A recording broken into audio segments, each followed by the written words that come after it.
The whole thing about odor, you know, the science are there, the odors I'm talking about, you know, the things I was mentioning there actually is in the odors, it's also in the water, but, you know, it's been shown in the studies that the odors from these things is not just a nuisance.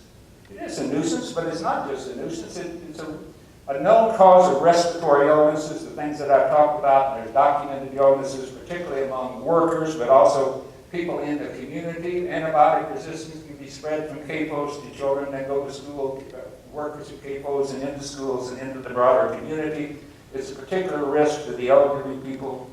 You know, these things are documented.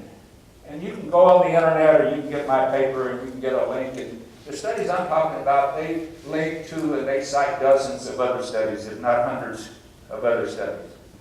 I think one of the most significant ones is the antibiotic resistance, such as MRSA, that now kills more people than AIDS in this country and several other diseases. And in the United Kingdom, they've declared it a major public health risk as antibiotic resistance, and there's more and more indication that this is not only coming from misuse of antibiotics by individuals that go to the doctors and hospitals, but it's being linked directly to the large confinement animal feeding operations. In 2004, there was a General Accounting Office study in Washington, and it come to the conclusion, this is where they bring together a group of scientists to study a particular thing, and in their report they come to the conclusion, and they wrote at the end, they wrote that there is significant evidence of linkage between antibiotic resistance built up in livestock operations and that in the human population. And the Department of Agriculture, again, part of the agricultural establishment, wrote back to the EPA, and this is all on the internet, and said, well, why didn't you report all of those studies that failed to find a linkage between antibiotic resistance in livestock operations and antibiotic resistance in the surrounding community? And they said, we looked through the studies. And there were many studies that found evidence of a linkage, and we could only find the very few that we recorded that could not find a linkage between the two. And in 2013, I think the CDC, or the Community Center for the Community Disease Control and Prevention, issued a report, and they made it pretty strong. They said that scientists around the world have found strong evidence that antibiotic reuse in large confinement animal feeding operations is a legitimate public health risk. They went ahead to point out that routine feeding of low levels of antibiotics in livestock operations, CAPOs, which is a routine practice in CAPOs today, provides an ideal breeding ground for antibiotic resistance, because it kills off some and then it leaves those that are resistant to the antibiotic to reproduce in the community. And it went on to say that this antibiotic-resistant bacteria can and is transmitted through the food system. And there's been numerous studies now that have been done where they've gone into the supermarkets and they've taken samples of meat products in the supermarkets. They find a high level of contamination with bacterial contamination of various kinds, E. coli, salmonella, various things. And about half of the bacteria they found in many of those studies is antibiotic resistance. This is a major problem, and the evidence is strong, the evidence is compelling that it's out there. I think people have a right to read the evidence itself. They'll say, well, you only got it on the internet. You found it on the internet. You know what? Most of the scientific studies, even those that can't be read by the average layperson, is on the internet today. The big institutions, the land-grant universities and the big institutions, no longer have a monopoly on information. You have access to scientific information. You can read, you can think. You have a right of self-determination to decide for yourself. The 9th Amendment, you know, the rights of you to life, liberty, and pursuit of happiness, I would argue, is routinely denied based on this kind of questionable right to property. The right of someone to use their property to make money in an illegal way. That's where the conflicting rights. And I think that's where we have to move to confront this issue. It's basically an issue of right. Does the cable operator have a right to make money regardless of the impact on your health, your perception of the impact on your health, your quality of life, your pursuit of happiness, or do you have the right to a clean and healthful environment and they're infringing on yours? We have not resolved that issue. That's what a lot of this controversy is about. And the issue needs to be remodeled. You know, they argue that, well, if you do away with CAFOs, I heard in this county, if you do away, you're going to regulate CAFOs, then you're not going to have livestock in this county. Well, you can have livestock. We were producing about as many livestock before as we have now. But basically what they're arguing, the economic impact would be great if you all of a sudden said you can't operate CAFOs, or if you regulate them to the point where they left your state or whatever it is. So it's the economic argument. But you know what, folks? The economic argument for slavery was even more. Our whole economy at the time was based on slavery. It was based on cotton, the whole economy of the South in particular, but the country as a whole. The economic argument was compelling, but we decided that the rights of people was stronger. The rights of people take priority over the economic argument. The economic argument for tobacco was strong, and you saw the tobacco companies stand up and defend anything that would question the health effects of tobacco. But we overruled that. We decided to regulate it, not get rid of it, but just assure people's health. So I would argue that the economic argument is not defensible because this country was not built on the foundation of saying that profits should take priority over people. We have the means to mitigate many of the things that we're talking about here today. We have the means, for example, the waste treatment plants that we're using in municipalities. Many of those things could be applied in large CAFO operations to protect the water. We have means of reducing many of the odors and eliminating much of the contamination that comes out of the air pollution from these operations. But you know what they argue? They argue that it's not economically feasible. You know what they're really saying? If you make us operate in such a way that we don't threaten public health or destroy the quality of life of our neighbors, we won't be able to compete with the independent hog farmers who didn't do that before we came along. That's no longer a legitimate argument. I think people have to stand up for their rights.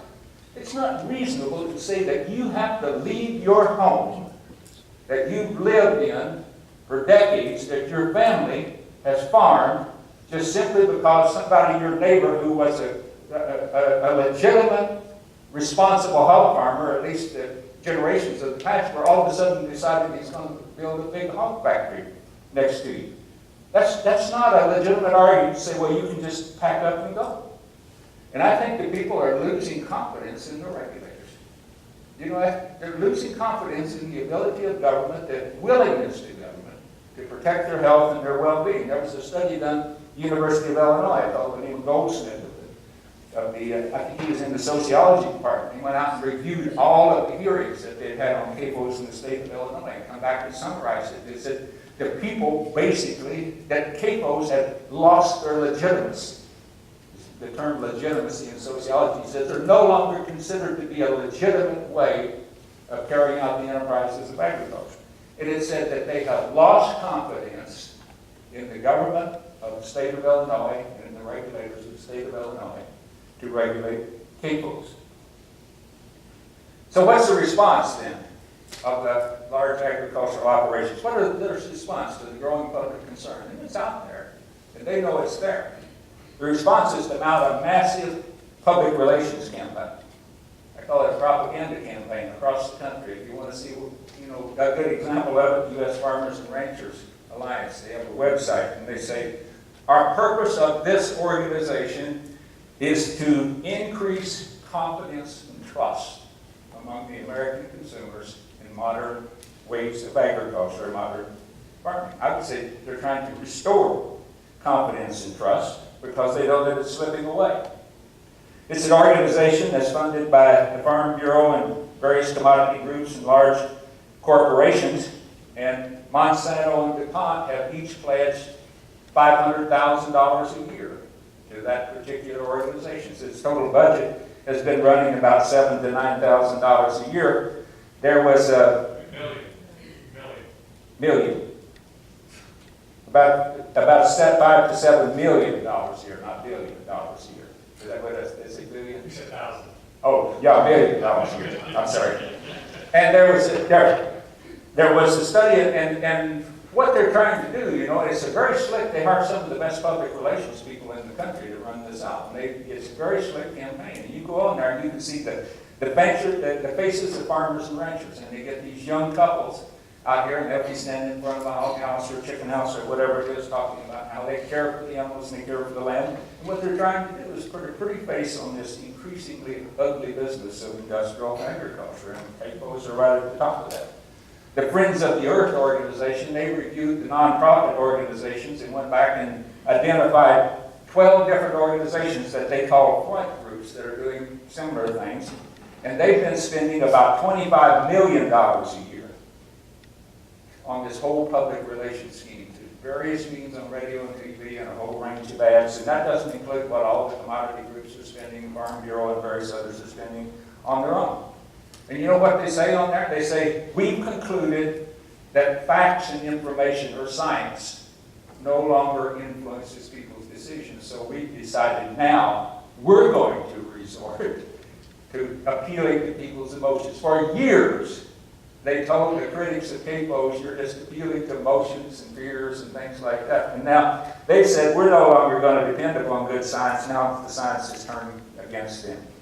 The campaign suggests also that we need to sacrifice our rights as people in rural communities and societies in general, because this is important to rural communities, that this is the engine of rural economic development, which is how I got dragged into the controversy to begin with, when I pointed out that they are going to employ fewer people and they displace them on the family farms. But it's simply not so.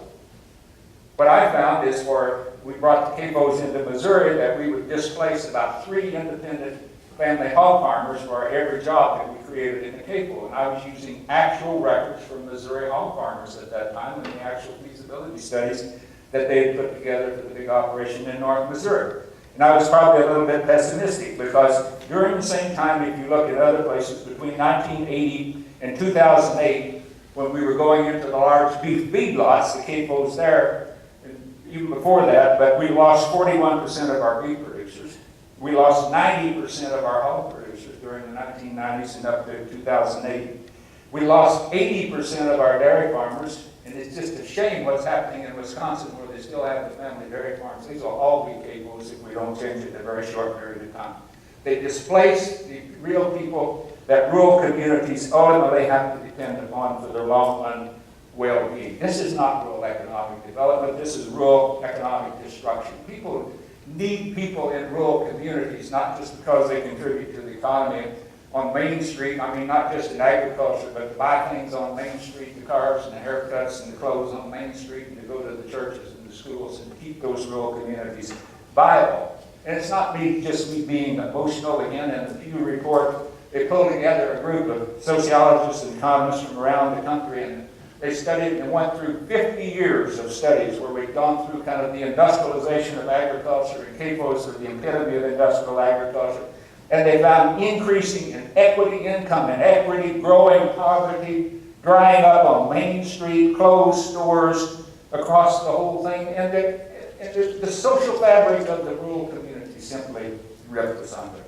North Dakota Attorney General's Office, a 2006 study, went back and reviewed 56 studies that were in refereed research journals by sociologists and economists that were studying the same thing of the impact of industrial agriculture on rural communities. They found they invariably diminished the overall economic and social quality of life, and again, tear the social fabric of rural communities apart. The campaigns come back again and say, well, maybe you just have to bear that, because if we didn't have these large industrial operations, then food prices would go through the ceiling and we wouldn't be able to feed the people. That's just not so.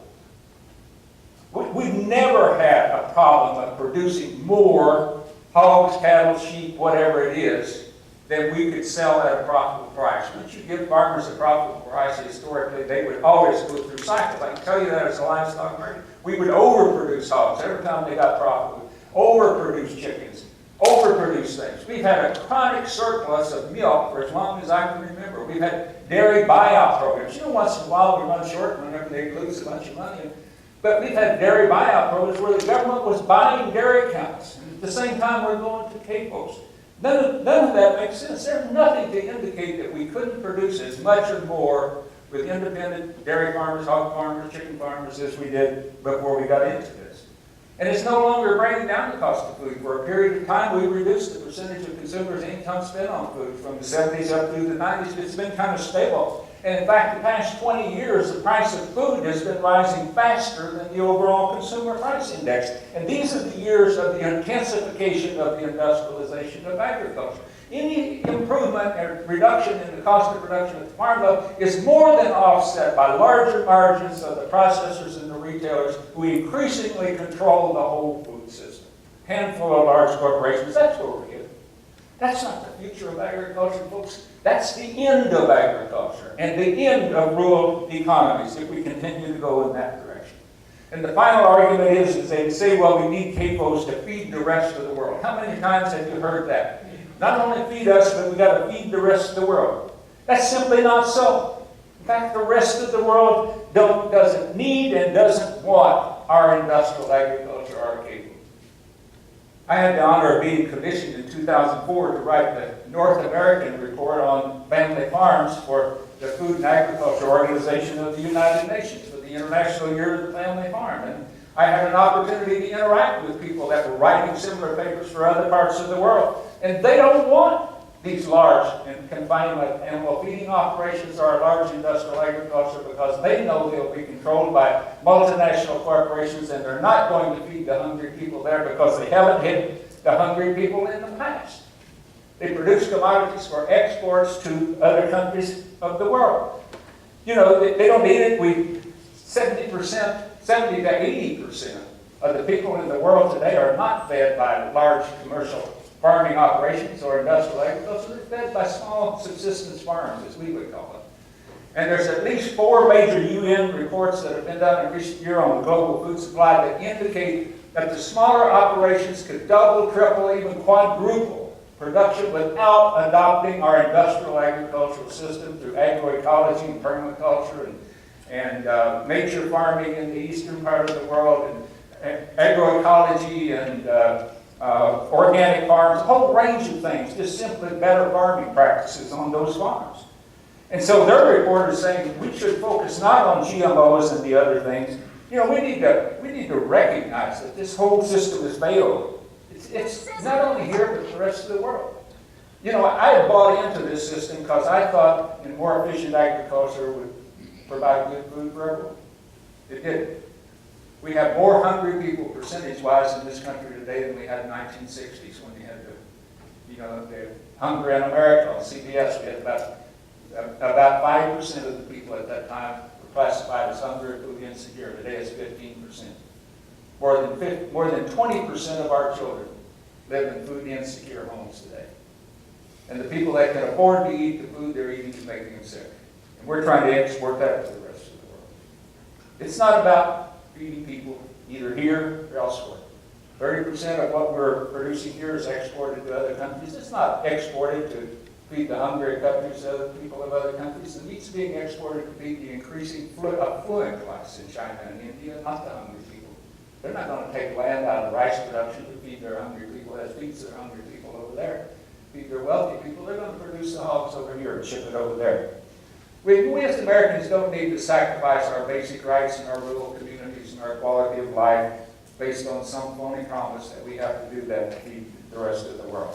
They don't need it, they don't want it, and we have a right to stand up and say, if we're going to do anything, we'll make sure that we defend their rights as well as ours. You know, it's a bad situation that we're in here today, but I think that we have a right and we have the privilege of standing up for our rights and claiming those as we have today.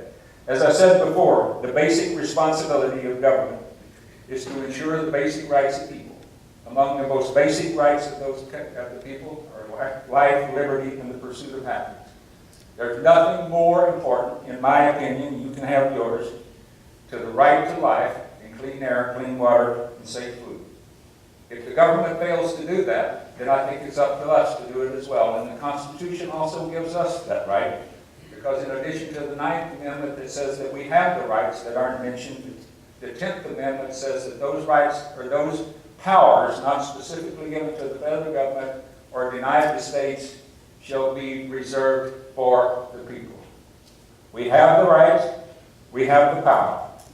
I think it's up for us to stand up and reclaim our democracy and put the rights of people above the rights of privilege and the rights of money, and claim our right to life, liberty, and the pursuit of happiness. Thank you.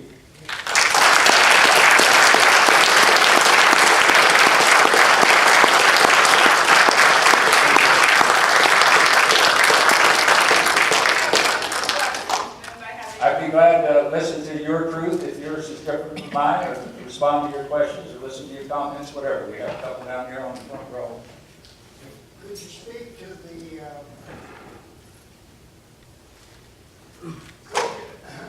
you speak to the quality of food, meats produced under the capos versus the original farmers? Yeah. I think there's probably some evidence on that, but not a whole lot right now. I think personally, when I first started buying meat again from local farmers when I got involved in sustainable agriculture. I did it the first time with a group there in Columbia, Missouri, where I was living. I just wanted to support the local farmers that were producing. I couldn't believe the difference in the quality of it. It just has more substance to it. It doesn't take as big a piece of meat, whatever, to meet your needs, to fulfill your needs.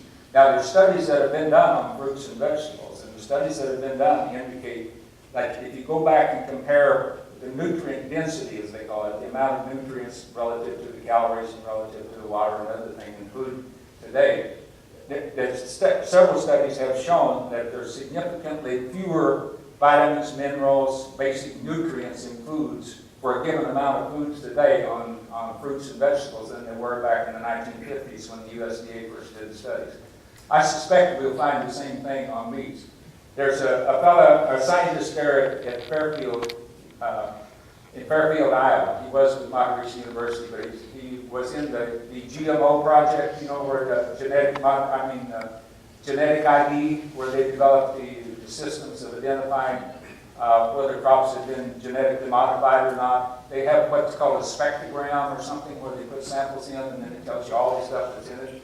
They just put together a whole new lab down there now, and the whole thing is going to be set up to measure the nutritional values in foods, so that they can measure the nutritional value in a whole range of foods and a whole lot of things they've never done before. Very sophisticated kinds of equipment. They're also going to look at the nutritional, or the health of the soil. They're going to use those same machines to measure the health of the soil. So they're going to try to link the health of the soil to the health of food. But they're going to do it on a commercial basis. They'll do it on fees for someone else. So I think we're going to have a lot more information pretty quickly about whether there's real nutritional differences on hogs that are raised on pastures. We know that milk that comes from cows that are fed on pastures has different characteristics. It has, what do they call it, conjugate? I can't remember the name of it, linoleic acid or something like that, different health qualities. But we know that what the animals are fed has an impact on the quality of the products that they produce, but I don't have a definite answer. It's a good hypothesis.